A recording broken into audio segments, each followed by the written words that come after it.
Hi, ನಾನು ನಿಮ್ಮ ಗೆಳೆಯ ಆರಿಫ್ ಸಾಸ್ನೂರ್. ಇವತ್ತು ಒಂದು ವಿಡಿಯೋ ನಿಮ್ಮ ಮುಂದೆ ಇಡ್ತಾ ಇದ್ದೀನಿ. ಒಂದು ವೇಳೆ ನಿಮಗೆ ಈ ವಿಡಿಯೋ ಇಷ್ಟ ಆದರೆ ಲೈಕ್, ಶೇರ್, ಸಬ್ಸ್ಕ್ರೈಬರ್ ಮಾಡಿ.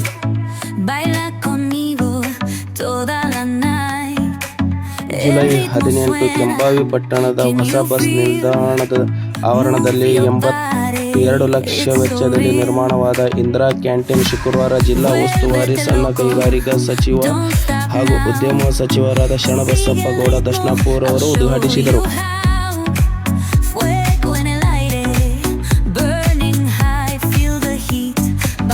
ಈ ಸಂದರ್ಭದಲ್ಲಿ ಮಾತನಾಡಿದ ಸಚಿವರು, ಇಂದಿನ ದುಬಾರಿ ಕಾಲಮಾನದಲ್ಲಿ ರಾಜ್ಯ ಸರ್ಕಾರದ ಮಹತ್ವಾಕಾಂಕ್ಷಿ ಯೋಜನೆ ಕೊಡುಗೆಯಾಗಿದೆ ಇಂದಿರಾ ಕ್ಯಾಂಟೀನ್.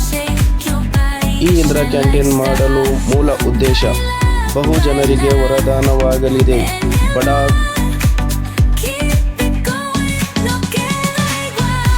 ಇಂದಿರಾ ಕ್ಯಾಂಟೀನ್ ಕೆಂಬಾವಿಯ ಬಹು ಜನರಿಗೆ ವರದಾನವಾಗಲಿದೆ ಹಾಗೂ ಕಡಿಮೆ ದರದಲ್ಲಿ ಹಸಿ ನೀಗಿಸುವ ಮಹತ್ವದುದ್ದೇಶದಿಂದ ಇಂದಿರಾ ಕ್ಯಾಂಟೀನ್ ಅಸ್ತಿತ್ವಕ್ಕೆ ತರಲಾಗಿತ್ತು. ಕ್ಯಾಂಟೀನ್ನಲ್ಲಿ ಉತ್ತಮ ಗುಣಮಟ್ಟದ ರುಚಿಯಾದ ಆಹಾರ ದೊರೆಯುತ್ತದೆ.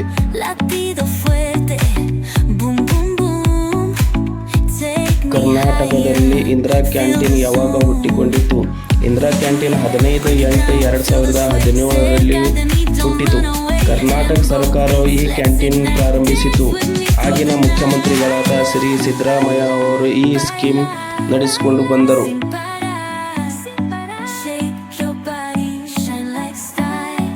ಆದರೆ ಇಂದಿರಾ ಕ್ಯಾಂಟೀನ್ ತಮಿಳುನಾಡಿನ ಅಮ್ಮ ಕ್ಯಾಂಟೀನ್ನಿಂದ ಪ್ರೇರಿತವಾಗಿದೆ.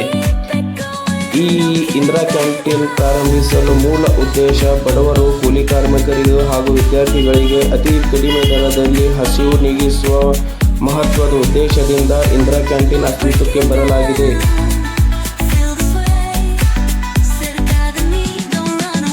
ಈಗ ನೀವು ನೋಡುತ್ತಿರುವ ಇಂದಿರಾ ಕ್ಯಾಂಟೀನ್ನ ಹೊರಭಾಗವಾಗಿದೆ. ಇಂದಿರಾ ಕ್ಯಾಂಟೀನ್ ಜನಸಾಗರವೇ ಹರಿದು ಬಂದಿತ್ತು. ಲೋಕಾರ್ಪಣೆಯ ವೇಳೆಯಲ್ಲಿ ಈ ರೀತಿಯಾಗಿ ಜನ ಕೂಡಿದ್ದು ತಾವು ವೀಕ್ಷಿಸಬಹುದು. ಆದರೆ ಇಂದಿರಾ ಕ್ಯಾಂಟೀನ್ನ ಲಕ್ಷಣಗಳು ಯಾವ್ಯಾವಪ್ಪ ಅಂತಂದರೆ, ಕಡಿಮೆ ದರದಲ್ಲಿ ಊಟ ಸಿಗುತ್ತದೆ, ಸ್ವಚ್ಛತೆಯ ಬಗ್ಗೆ ಗಮನ ಹರಿಸುತ್ತಾರೆ, ಪೌಷ್ಟಿಕಾಹಾರದ ಬಗ್ಗೆ ನಿಮಗೆ ಅರಿವು ಮೂಡಿಸುತ್ತಾರೆ, ಜಾಸ್ತಿ ಜನರು ಒಮ್ಮೆ ಕೂತು ಊಟ ಮಾಡಬಹುದು.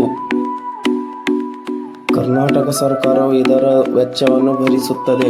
ಇಂದಿರಾ ಕ್ಯಾಂಟೀನ್ನಲ್ಲಿ ಏನೇನು ಸಿಗ್ತದಪ್ಪ ಅಂತಂದರೆ, ಮುಂಜಾನೆ ಇಡ್ಲಿ, ಅವಲಕ್ಕಿ ಇತ್ಯಾದಿ, ಮಧ್ಯಾಹ್ನ ಅನ್ನ, ಸಾಂಬಾರು, ಪಲ್ಯ, ಕರಡು, ಮತ್ತು ರಾತ್ರಿ ಏನು ಸಿಗ್ತದಪ್ಪ ಅಂತಂದರೆ ಚಪಾತಿ, ಕಡಿ, ರೊಟ್ಟಿ ಇದನ್ನೆಲ್ಲ ಸಿಗುತ್ತದೆ. ತಾವು ಇದರ ಉಪಯೋಗವನ್ನು ಪಡೆದುಕೊಳ್ಳಬೇಕು.